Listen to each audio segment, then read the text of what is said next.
మహేశ్వరం నియోజకవర్గంలోని బడంపేటలో పలు అభివృద్ధి పనులకు మంత్రి శ్రీధర్ బాబు శ్రీకారం చుట్టారు.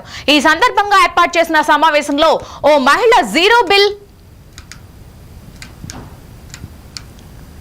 రాలేదని శ్రీధర్ బాబుకు ఫిర్యాదు చేయగా వెంటనే స్పందించిన ఆయన అదే స్టేజీపై ఉన్న ఆర్టీఓ మున్సిపల్ కమిషనర్ కు ఆదేశాలు జారీ చేశారు. మేయర్ కి సమస్యలపై కంప్లీట్ తీసుకోవడానికి డెస్క్ ఏర్పాట్లు చేయాలని ఆదేశించారు. అనంతరం ప్రభుత్వ పాఠశాలలో టాయిలెట్ సౌకర్యాలు సరిగా లేవని ఆయన దృష్టికి రాగానే అధికారులను నిలదీశారు.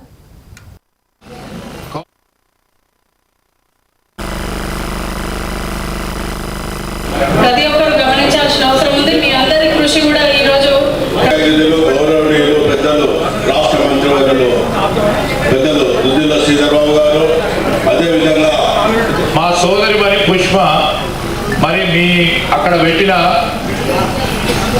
కౌంటర్ పెడితే అప్లికేషన్ ఇచ్చి 4 రోజులే ఏం చేసిండు కనుక్కున్నారా?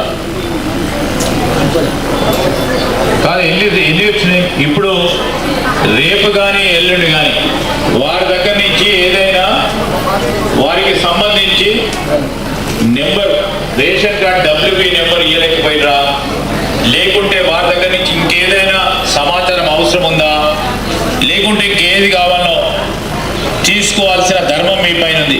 ఒకటిగానే వచ్చిండ్రు, ముఖ్యమంత్రి గారు ఆడ చెప్పిండ్రు, ఇన్ఛార్జ్ మంత్రి గారు వచ్చిందని పోకుండా 2-3 రోజుల్లో కూడా ఎన్ని దరఖాస్తులు మీ ఎంపీడీఓ అడిషనల్ కలెక్టర్ గారు వచ్చిన ఇన్ఛార్జ్కి చెప్తా ఉన్నా, అడిషనల్ కలెక్టర్ గారు ఆర్డీఓ గారు మీరు ఎన్ని దరఖాస్తులు వచ్చినాయో 200 యూనిట్ల కరెంటు విషయంలో దరఖాస్తు సరిగ్గా ఉంటే ఎందుకు ఇవ్వలేకపోతా ఉన్నాం, ఎన్ని రోజులు చేస్తామో